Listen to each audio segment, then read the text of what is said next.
In 1996, affective events theory was published.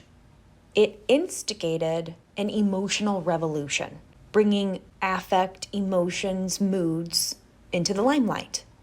Researchers began to investigate both the antecedents and the consequences of affective events in the workplace.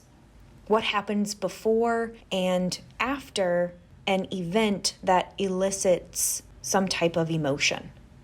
Let's take a look at some of the relationships proposed by affective events theory. Before we do, I want you to take a close look at the source of this exhibit. Do you notice anything? The work environment includes job characteristics, job demands, and requirements for emotional labor. These things can lead to or create work events, things like hassles or uplifting events. These work events then produce emotions, which can be categorized as positive or negative emotions. The relationship between work events and emotional reactions is impacted by personal dispositions, things like personality and mood. These emotional reactions then lead to attitudinal and behavioral outcomes. Attitudinal being job satisfaction and behavioral being job performance. Work environment, work event, emotional reaction, outcome. As you can see here, this theory identifies a number of different factors that can help explain emotions in the workplace and how these concepts that you're learning about in the program interact to influence important outcomes.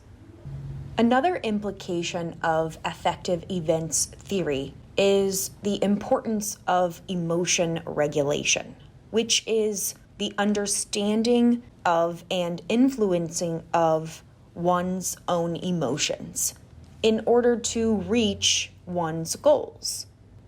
When a person experiences a negative event at work, they have to regulate their emotional reaction. They can't always respond in the way that they feel. There are two regulatory processes we use.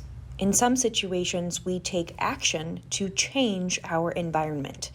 We might leave the room or turn off the news to regulate our emotions.